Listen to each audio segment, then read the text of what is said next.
The meeting began the way every bad meeting at a company begins, which is to say, with an atmosphere trying a little too hard to look more normal than it really is. The conference room on the 16th floor of Alder Dynamics was colder than usual. The large wall screen was already lit with the dashboard for the Atlas project. The paper coffee cups in front of everyone gave off that familiar bitter smell of a morning when nobody was allowed to admit they were tired yet. And Daniel Ross, my direct man, Ager, stood at the head of the table with the clicker in his hand, and that expression of seriousness practiced so thoroughly, it no longer seemed to belong to any one emotion at all. I walked in with my laptop held against my chest, still thinking I was only 30 seconds late because the coffee machine in the pantry had clogged. And the moment the glass door clicked shut behind me, I understood I had stepped into a room that had already decided something about me before I ever sat down. Daniel did not wait for me to open my computer. He looked straight at me, his voice not loud but flat enough to cut across the whole table like paper slicing skin. "Lena, can you explain why the forecasting model you submitted to the client last night contained numbers that were off by almost 12%? For one very brief second, I truly did not understand what he was saying. Not in the sense of denial, in the sense that my mind refused to join two pieces that did not belong together. I had checked that file 3 times. I had checked the Assumptions tab, checked the data pull, even checked the small notes on the final sheet because Atlas was the most important project of the quarter. And anyone who delivered that project cleanly was almost guaranteed a place in the promotion conversation. I stood still for half a beat, then set my laptop on the table, pulled out the chair, and heard the metal drag lightly against the floor. Chloe Sanders sat diagonally across from me, her hand resting beside a black moleskine notebook. Her eyes widened in exactly the kind of professionally managed concern she always did so beautifully. Not panic, not pleasure, just enough concern for everyone else to see she was standing on the right side of the situation. "There has to be some kind of mix-up," I said. And the moment the words left my mouth, I hated them. They sounded weaker than I felt. They sounded like the reflex of someone trying to buy the truth time to enter the room after the narrative had gotten there first. Daniel tilted his chin toward the screen. "We checked the submitted file. Finance checked it too. The version sent from your account is the version the client opened." I looked up at the screen and saw the revenue forecast in my template, my font, my color bands for risk. But the numbers in 2 key columns had been shifted just enough to make the entire strategic recommendation look foolish in front of the client. Before I could say anything, Chloe spoke softly, as if the thing she feared most was embarrassing me further. "I saw Lena still online pretty late last night. Maybe she was just exhausted." Just one sentence, and the room immediately had what it needed. Not simply a technical error tied to a state of mind. Overloaded, distracted, someone who was usually solid but had started slipping. I turned to look at Chloe, and what hit me first was not anger. It was a very clean, very sharp coldness, like some old lock inside me had just clicked open. Because Chloe was the last person who had touched that file besides me. She was the one who had messaged me close to 9. Asking if I wanted her to do one final pass to make sure the narrative aligned with the overall deck. She was the one who had said, "I know you've been carrying a lot this week, let me help." I could still see myself sitting at my kitchen table, laptop open beside a takeout salad, the light over the sink spilling down over my hands, thinking sincerely that maybe I had judged Chloe too harshly in those first few months of working together. I had sent her the file, I had thanked her, and now I was sitting in this cold room, feeling the silence of the entire team turn toward me, while she gently laid down the first cushion that would let the story of my carelessness settle into place. "I need to see the original file," I said. Daniel answered too quickly, faster than a man genuinely open to the truth would answer. "We already did." "No, I need to see my original file." Chloe lowered her eyes to her notebook, the tip of her pen brushing the paper as if she were trying not to interfere further. I logged in, opened my local backup folder, pulled up the exact file I had locked before sending. The numbers there were correct, completely correct. Then I opened my sent mail in Outlook. The attachment in the client email came up, and the moment I saw the metadata had shifted by just a few minutes from the timestamp, I remembered. I knew. Not every detail, not yet, but enough. Someone had swapped the attachment after I finished it, or renamed another version, or touched the shared directory after I believed I had closed my laptop. I looked up, and for the first time, the story in my head was no longer where did I make a mistake. It became something far more terrifying. Somebody changed the file. The room went silent. Daniel crossed his arms. Chloe looked up with that injured sympathy she could produce so effortlessly. "Lena," she said softly, "I don't think now is the time to assume that." And that was what made my heart drop hardest, not the accusation itself, but the realization that someone had already prepared the room to hear any reaction from me as defensiveness. And somehow in that room on that morning, everything pointed to me. 3 months before that meeting, Atlas had only been a name dropped into a late afternoon strategy session, wrapped in exactly the kind of language American companies use when they want to make something truly complicated sound elegant. Strategic realignment, forecast visibility, cross-market scalability. I worked as a senior operations strategy manager at Alder Dynamics, a technology consulting firm specializing in optimizing operational systems for retail and logistics clients. And most of my real work never looked the way it was sold on recruiting pages. The real work was sitting with dirty data longer than anyone else could tolerate, pulling apart multiple competing versions of the same story, staring down dashboards full of calming blues and greens that were actually covering a chain of small failures that could kill a major decision if nobody bothered to look closely enough. I was never the loudest person in the room, not the kind who entered and changed the temperature. What I was good at was stamina. I could see patterns before they became crises. I was patient enough to peel apart a vague system layer by layer, instead of performing a neat conclusion too early. Atlas landed with me through a very familiar corporate mechanism. In a one-on-one late on a Thursday, Daniel told me we had a large client in Denver who needed a new forecasting architecture before a major market expansion, that the team was short on bandwidth, and that he wanted me to take a first pass. At a company, first pass almost always means do the hardest part first, the part nobody else wants to own, and if it turns out well enough, someone further up the chain will eventually step in and call it vision. But at the time, I was still in that stage of believing that if you did the work well, the light would eventually find the right person. I took the project and built the model from scratch, pulling historical sales data, mapping vendor constraints, building a tiered risk framework, constructing an assumptions tree, testing 3 rollout scenarios, writing a deck of more than 60 slides, then cutting it down to 23 sharp ones that a client could actually absorb without flattening the truth of the system. There were nights I stayed in the office until nearly 10, the open-floor workstations mostly dark, the air conditioning steady enough to sound like someone trying to erase the presence of human beings from the building, and me sitting there with an Excel workbook so wide it felt like a landscape, dragging the horizontal scroll bar and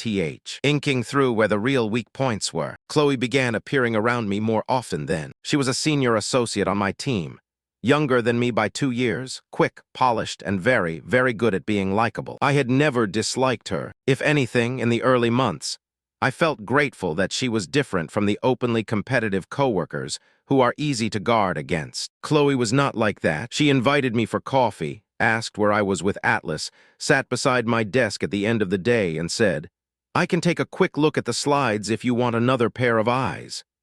She remembered the small thing, that I drank my coffee black, that I skipped lunch when I was focused, that my mother was recovering from knee surgery. People like Chloe do not win trust with grand gestures. They win it by being exactly the right size of thoughtful, so measured you would feel mean to think it was calculated. And I did not think it. Not at all. The first mistake happened when Atlas was only halfway built, small enough that if I had not later looked back through the harsher light of everything that followed, I might have gone on calling it an accident forever. It was a vendor allocation sheet I sent Daniel before a client review. I remember very clearly that I finished filling in all 3 capacity adjustment columns, saved the file, and ran down to the pantry for water. 15 minutes later, Daniel projected it in the meeting, and one key column was completely blank. I froze for a fraction of a second, not long, but enough for the room to feel it. Chloe was the first one to speak, with exactly that tone that made her so believable. "It's okay, I think Lena's been juggling 5 things at once this week."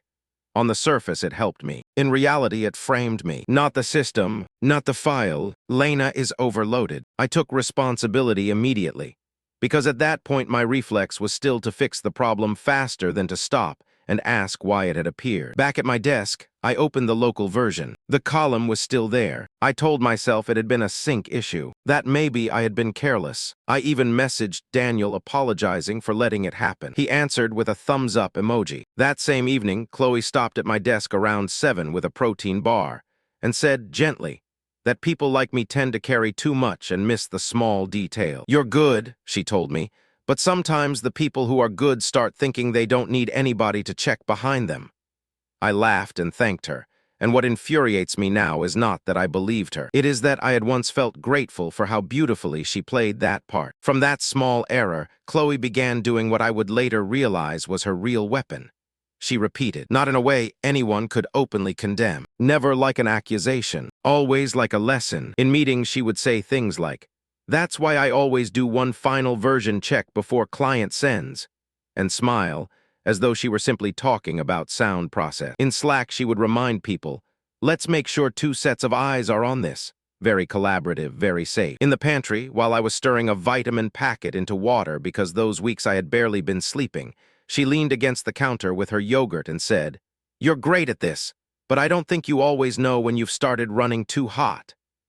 Each line on its own sounded harmless, even wise, but repeated often enough, they drew an invisible outline around me. And the terrifying thing about companies is that what gets repeated in the right voice often matters more than what is actually true. I started to see it in the eyes around me. A younger analyst who used to send data pulls directly to me now started adding Chloe to the chain, just so there are multiple eyes on this.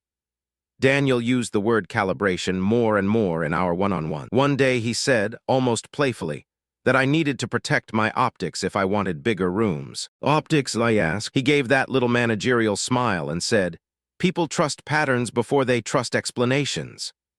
That sentence stayed with me, not because I had never known the world worked that way, but because I could feel Chloe actively building that pattern around me. There were days I went home and could not clearly identify what I had done wrong, only the sensation that the building itself had tilted another degree away from me. I started checking files more obsessively, changing my password, saving more local backups, telling myself not to let even a minor slip happen again. But that kind of pressure has its own logic. The more desperate you are not to make a mistake, the more strained and unnatural you begin to look. And in a place that worships the word effortless, just looking like you are trying not to fall becomes its own kind of weakness. Then came the larger incident, the first one that truly made the ground under me shift. We were in the final stretch of Atlas, and had to send a pre-read data room to the client before the main Monday pitch. I finished the entire folder late Thursday afternoon, checked everything one last time, pushed it to the shared drive, and left the office after 8. Friday morning, when the client team opened the materials, one tab in the forecast summary was wrong by almost 10% in the Western market cluster, enough to make the whole rollout strategy sound reckless and uninformed. Daniel called me into a conference room immediately. This time it was not the whole team, but it was bad in a different way, because smaller rooms make silence heavier. Chloe was there too, laptop open, face tight with just the right amount of concern. Daniel asked why a client-critical file had gone out like that. I said it could not be right, that I had checked it, that I had the local version. Chloe spoke slowly. "I saw Lena still working on it pretty late last night. Maybe something got overwritten." The word overwritten sounded technical enough to seem neutral, but it still steered the problem back toward me. I opened the local backup. My numbers were correct. When I compared the external version to my local one, I saw that the altered cells were not random. They had been changed at exactly the points that most affected the executive recommendation. Not a sloppy formula, not a mistaken drag. Someone had touched the precise logic points. "Who else had access to this folder?" I asked. Daniel answered, as if the question were beside the point. "That's not what matters right now." But to me, that was the entire point. I checked the access summary and saw the file had been touched at 11:43 p.m. under a group credential, not a clearly visible personal account. I asked it for the detailed log. They refused unless a manager submitted a formal request. Daniel did not submit it. He said there was no need to escalate technical issues until we ruled out user error. That was when I understood the first real problem was not just that someone was tampering with my file. It was that the people empowered to verify the truth were choosing an order of operations in which the possibility that I was at fault would always be examined before the possibility that someone else was engineering the fault. And in organizations like that, what gets checked first tends to become what gets believed. After that, the isolation began to take on shape. The team chat got colder. The small jokes at the margins of meetings stopped when I walked into the pantry. A few people stayed polite, but it was the kind of politeness meant to keep a safe distance,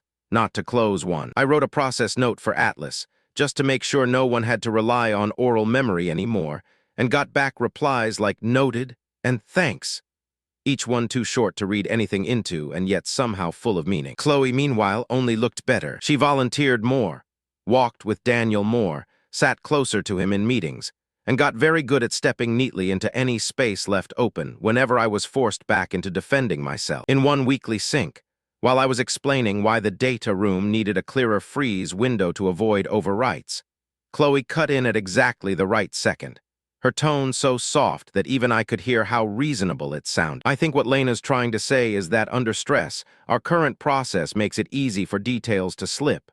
The room nodded. Nobody noticed she had just done two things at once. She had taken over the right to interpret my point, and she had reframed a system problem as me being under stress. I started going home tired in a different way, not because there was more work, but because I had to spend every day in a space where everything I said seemed to arrive in other people's ears only after passing through a filter that softened the truth and hardened my image. Some nights I would stand in my kitchen, open the refrigerator, and forget what I had gone there for. Some mornings I brushed my hair with sweaty hands before even boarding the train, because going into the office meant once again having to keep my face from showing the expression of someone being bent out of shape by invisible pressure. Self-doubt is a quiet illness. It does not arrive like lightning. It arrives like cold water dripping on the same place long enough that one day you realize you have been shivering for hours without knowing when it began. HR became interested in exactly the way power structures become interested,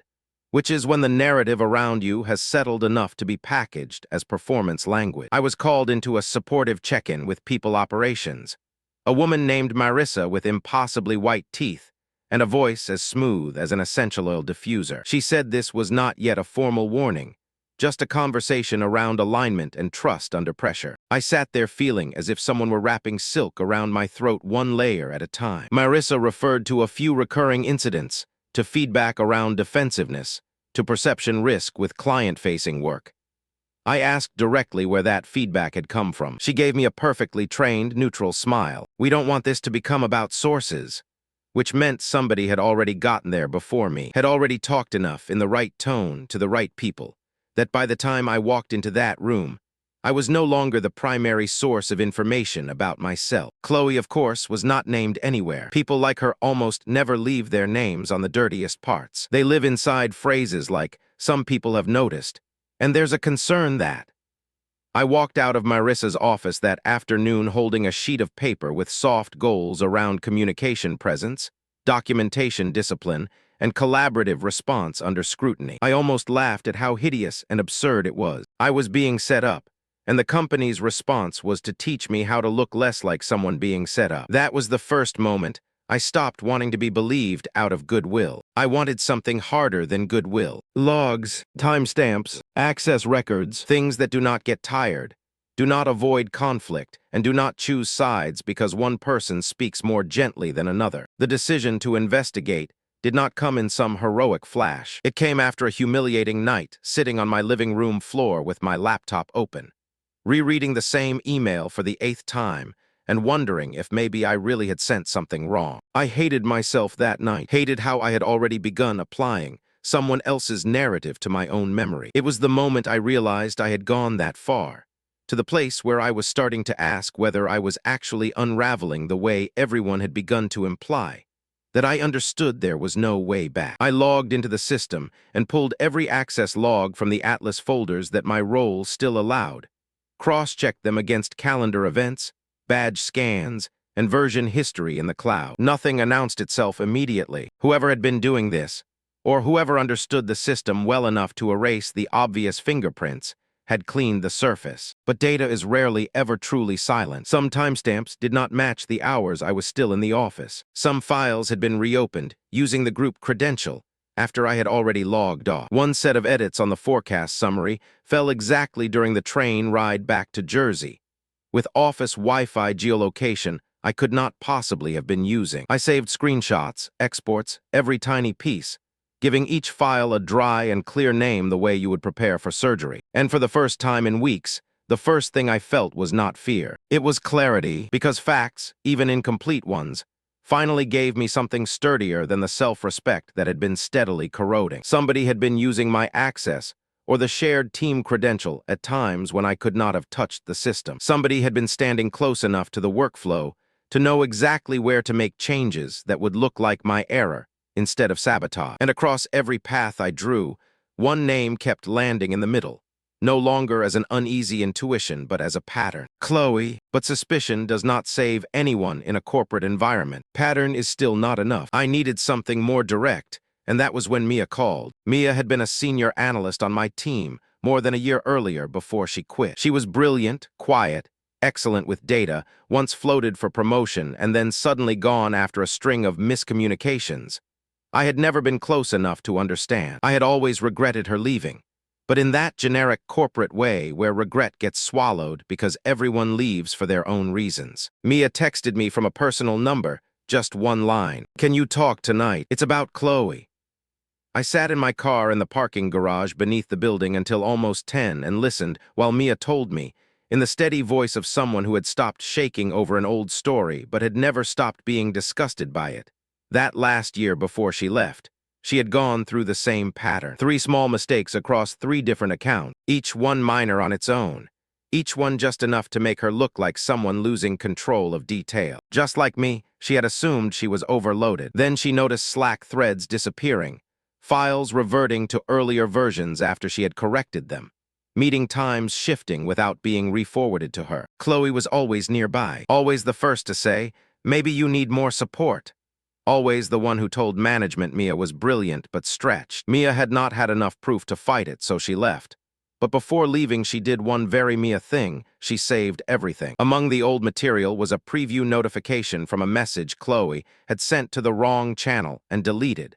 But the notification had preserved the first line. It said, "With some people you don't push, you just keep the pattern alive until management sees what you need them to see." I sat in the dark listening to that sentence, and felt all the smaller pieces of my own experience click into place. Chloe did not act impulsively. She worked through repetition. A small error, concern, helpfulness, a little rescue, another small error. Enough cycles that by the time the larger disaster appeared, everyone had already been trained in how to read. I was not the first person. I was simply the person she had pushed farthest because this time, the prize was larger. Atlas was not just a good project. It was a ticket into the lead role that would open after the Q3 restructure. Chloe knew that, and if I remained intact in management's eyes, I would be the obvious choice. Once the motive became visible, the pain inside me changed form. It became less chaotic and much heavier. There is something horrifying about knowing someone is not hurting you out of temper or even ordinary malice, but because they have sat quietly long enough to calculate which step down you have to fall for them to have a place to stand. I started watching Chloe the way you watch a system you suspect is contaminated, not just in the large moments, in the small movements too. She always asked questions that sounded like support, but were really position checks. Which version I was saving where, whether Daniel had already responded, whether I would be at the office late, whether I planned to send the next deck to the client directly, or route it through him first. She stood in the pantry with that cream-colored insulated cup, listening to half a sentence, then smiling and saying, "I just want to make sure you don't stress yourself to death." She touched the back of my chair as she passed, just intimate enough that anyone watching would see team spirit. She sat beside me in meetings and opened the same documents, her eyes moving quickly to the places I had flagged. As though by staying physically close to my work often enough, she could slowly inherit ownership of it in other people's minds. One moment, very small but unforgettable, happened late one evening. I was revising the executive summary at my desk when Chloe stepped up, glanced at my screen, and reached over to move my water glass farther from the laptop. "You always forget the practical things when you get too deep in your head," she laughed. Anyone else would have seen that as a thoughtful gesture. My hands went cold because it gave me exactly the feeling she had been creating around my entire working life. She moved objects around me under the cover of helping until one day, if I looked up, even my own seat no longer belonged entirely to me. Chloe's slip came on a Tuesday afternoon, not dramatically, not with fireworks, just enough for someone starving for proof to see a seam come loose. We were in the middle of the latest crisis, much bigger than the two before it. A pricing sensitivity draft labeled internal only had been sent to the external client thread, showing them a margin compression scenario they were never supposed to see before the leadership team shaped the narrative around it. If that incident had gone the wrong way, the company would not just have looked sloppy.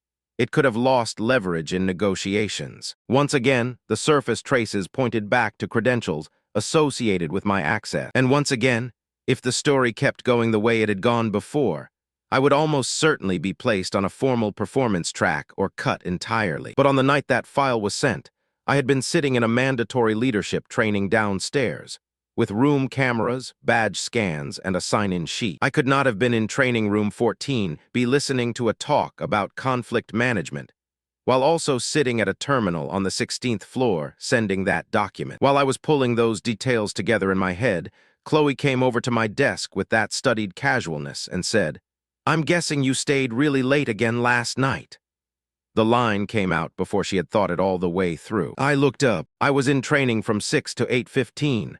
For just 1 second, her eyes stalled. Very small, but for someone as hungry for proof as I was, it sounded as loud as glass cracking. "Oh, right," she said immediately after, smiling. "I forgot. People telling the truth almost never have to repair the rhythm of memory that fast." I did not say anything else. I just nodded and let her walk away. That night, when I pulled the full access log again, I found exactly what I needed. The pricing draft had been opened from workstation B17 on the 16th floor at 7:06, while my badge was scanned in downstairs at the training room, and B17 had been reserved under Chloe's name in the desk booking map. Still not enough to convict in some clean cinematic sense, but enough to do something much more important in corporate life, enough to shift my suspicion from emotion into something that could justify investigation. For the first time since that first terrible meeting, I sat in front of my screen and felt my hands completely still. Not shaking, not buzzing, just calm in that cold way that comes when the truth has finally left a print solid enough to hold. I did not accuse Chloe immediately, not out of grace, because I had learned enough from the way she worked to understand that a strike against someone like her had to come layered. Otherwise, she would bend it back into proof that I was unraveling. I reported to HR that I wanted objective verification on the latest incident because physical attendance and system access appear inconsistent.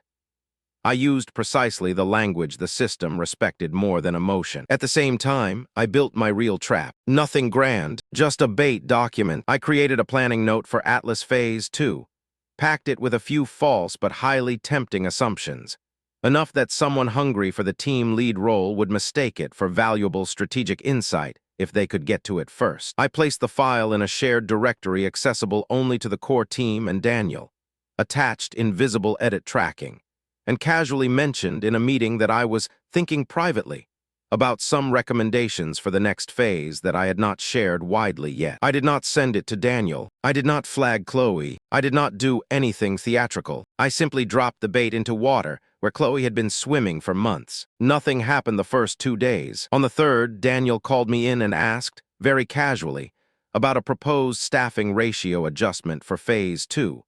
A ratio that existed only inside the bait document. I sat there feeling my heart slam so hard in my chest I could hear it in my throat, but my face stayed still. "Where did you see that ratio?" I asked. Daniel gave me one of those half answers people in offices give when they do not want to expose where information came from. I heard there were some early ideas floating around.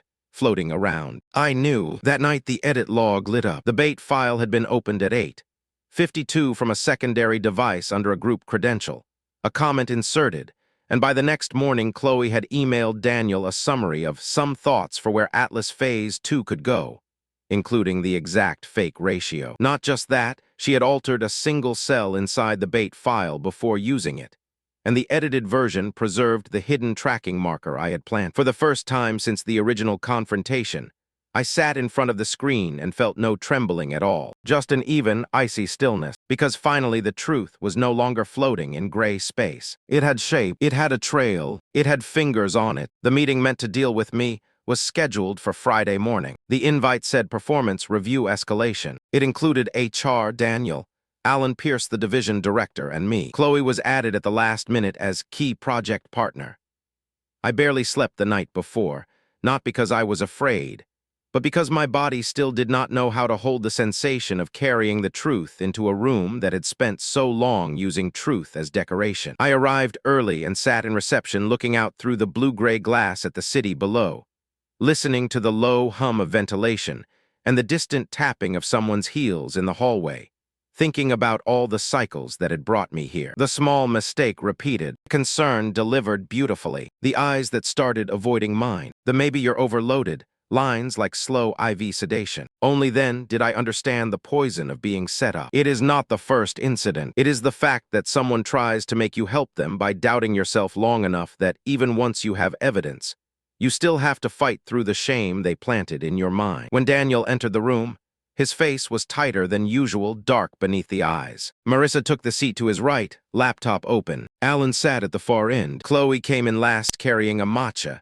hair pinned low and neat, looking like the physical embodiment of reliable calm. If I had not known what I knew, I might have tilted toward her too. Daniel began in that management voice he used whenever he wanted to sound responsible but not emotional. This is a serious conversation about repeated incidents and trust risk. Before he got any farther, I cut in. The first time in months I had interrupted someone with power over me and not felt my hands go cold. Then good, I said, because I brought the full pattern too. The room changed temperature instantly. Not through sound, through attention. Daniel frowned. Chloe did not move, but her fingers tightened slightly around the paper cup before releasing. I opened my laptop and connected the screen. First came the forecast summary incident. My local file locked earlier. The client-facing file with the altered timestamp. The group credential access after I had logged out. Then the pricing document incident. My badge scan into the training room. The camera check-in. Workstation B17 active at the exact time the file was open. The desk booking map showing Chloe had reserved B17. Chloe cut in immediately, faster than before. Hot desks aren't exclusive. Anyone could have used it. I nodded. Exactly. So here's layer 2. I pulled up the bait document. The fake phase 2 file with hidden tracking. The log showing it was opened. The comment inserted under the group credential. Chloe's email to Daniel the next morning, with the exact fake assumption inside. Then I opened the metadata from the edit she had made to the staffing ratio cell. Marissa leaned back, Alan's eyes fixed on the screen. Daniel turned to Chloe for the first time. Why would you have that if it wasn't shared? Chloe smiled tightly, no softness left. Maybe Lena's been testing people because she knew she was under review. A good try. Sharp even, but too late. I brought up the email Mia had kept from last year, then the preview line about keep the pattern alive until management sees what you need them to see. Chloe snapped that it was not evidence about Atlas. I agreed immediately. No, it's evidence of a pattern. Then I projected her timeline across the previous 3 months against every incident. Every time she was the last person to help with a review. Every time she was the first to mention, I seemed overloaded. Every time she stepped in to fill space, after I was pushed back from the room. Chloe started talking faster then, not breaking completely, but losing rhythm. She said I was obsessed, that I was weaponizing procedure. Alan asked, so quietly it landed harder, did you access Lena's project files outside your assigned workflow? Chloe did not answer directly. We all access shared materials, Marissa cut in. That's not what he asked.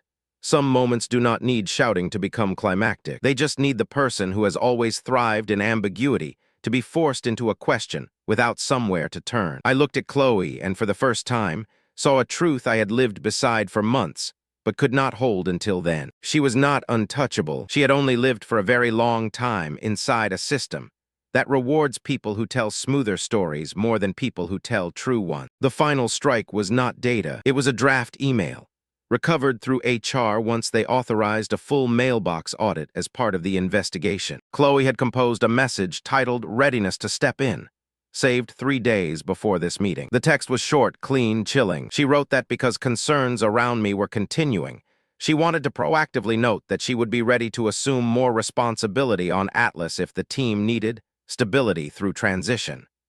Stability through transition. The second those words appeared on the screen, the entire room seemed to smell the real shape of the past 3 months. Not helping, not concern, transition. She did not just want me to lose credibility. She had prepared herself to step into the space after I was pushed out. I turned the screen toward Chloe. "This wasn't a mistake," I said. "It was a plan." No one interrupted me. "You didn't fail because I'm better than you," I went on, my voice so steady I almost did not recognize it. "You failed because you trusted too much, that if you repeated the same pattern long enough, no one would notice the shape of it."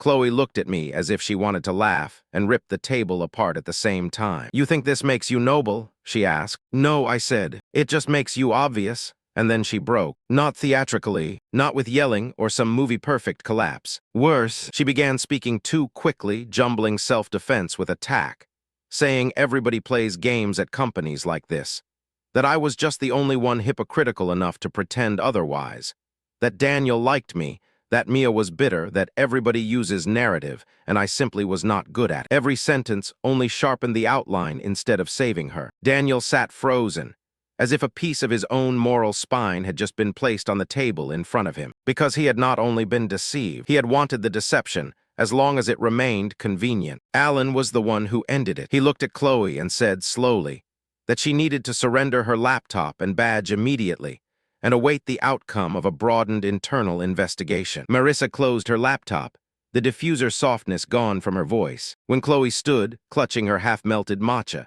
she turned to me one last time, her face stripped of every false note of care. There was only a lucid kind of hatred left. "You'll regret making this bigger," she said. I stayed seated. "No," I answered. "You're the one who just did that."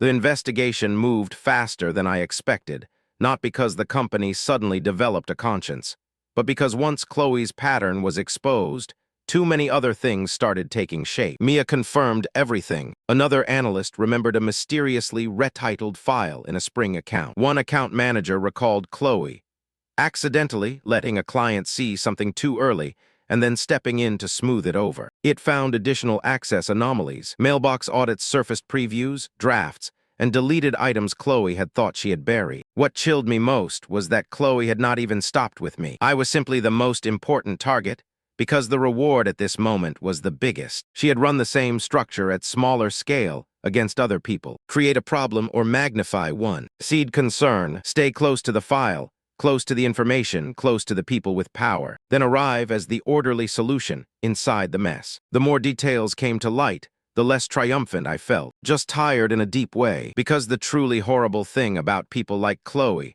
is not that they are cartoonishly evil. It is that they weaponize the exact traits workplace culture tells women to cultivate. Attentiveness, helpfulness, calm, collaboration. In her hands, every one of those things became leverage to push other people a little lower, so she could step a little higher. Daniel tried twice to speak privately after that, once in the pantry, once during a short walk around the block after work. He looked older in those few days, but I no longer had the capacity to sympathize with him in the old way. "I should have seen it sooner," he said. I looked at the line of traffic on Park Avenue, listened to a distant horn and the warm pretzel smell from a vendor cart, and answered with the only thing that felt honest. "You didn't see it because the story was convenient for you."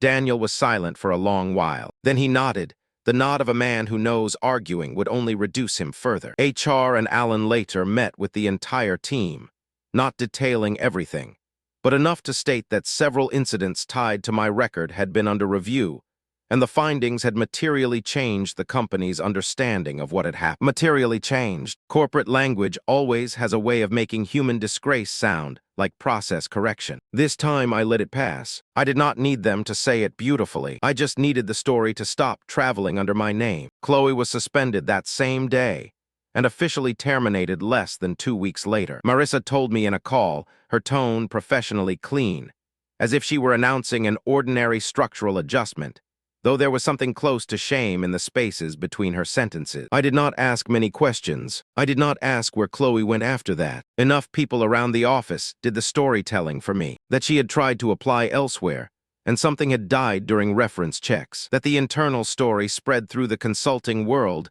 the way such stories always spread, Not publicly, not dramatically, but enough for a name to begin carrying a scent before it ever entered an interview room. That what destroyed her career was not me. It was that in order to break me, she had pulled on too many wires, touched too many systems, left too many marks. A trap can be sophisticated, but if you build it wide enough, eventually it traps the smell of the person who built it too. Daniel did not lose his job, but his credibility took a very visible hit. He was removed from Atlas, taken out of the director conversation, and stripped of part of his evaluation authority over the team that quarter. For a man like Daniel, who lived by the feeling that he could always control the room, that was punishment in a form more painful than people realize. The company offered me the lead role on Atlas once the project was formally rebuilt. Alan told me very directly that I had handled the situation with unusual restraint and rigor, and that Alder wanted to make that right. I sat in his office,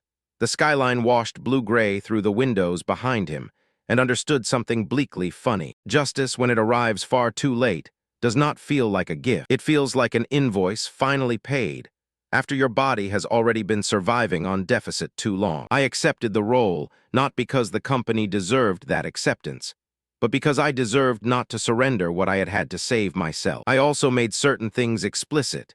Conditions about access, logging, documentation ownership, and the fact that no one but a file owner would be allowed to touch client-critical materials without a visible audit trail. Alan agreed faster than I expected. Organizations only learn those lessons when the cost of not learning them has become obvious in money and humiliation. But the most important thing was not the new title or the all-hands where Daniel was forced to say my name as the real lead on Atlas. It was somewhere else, colder than that. It was the fact that from that point on, I no longer looked at a supportive coworker with my old eyes. I no longer confused being present at the right time with kindness. I no longer heard, "I just want to help," without measuring who really benefited from that help. There are things you do not get back untouched after a betrayal like that, especially when it drags on long enough that you almost begin using someone else's version of you to interpret yourself. I kept working. I kept leading Atlas. I kept stepping into meetings,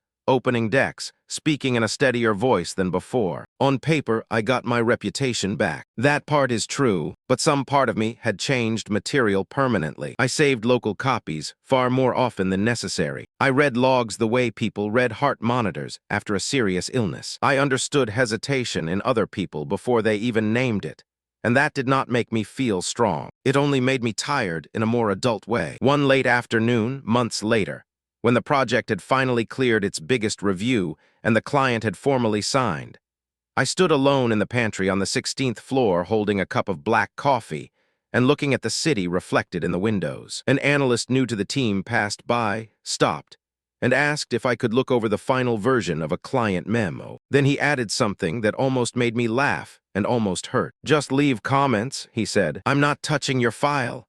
He was joking, the way people joke when they know part of the story but did not live inside it. I smiled and told him to send it. Then he left. The pantry went quiet again, except for the ice machine, and the sound of someone landing a paper cup neatly into the trash down the hall. I stood there and realized the silence no longer resembled what it once had. It was not innocent. It was not carefree, but it was mine. It was not tilted toward anyone else's concern, not pulled by a story someone had prepared ahead of me. And maybe that was the nearest thing to victory these stories ever really give you. Not beautiful revenge, not the feeling of standing over the ashes of the person who hurt you and discovering your heart feels light. Just one day when you can stand in your own workplace, holding coffee that has already gone lukewarm, hear everything moving around you, and know the trap once built to hold you shut itself around the person who built it. I did not destroy Chloe's career. She did that herself, by getting so busy calculating how to drag me down that she forgot she was leaving footprints in the mud too. And I did not get the old version of myself back,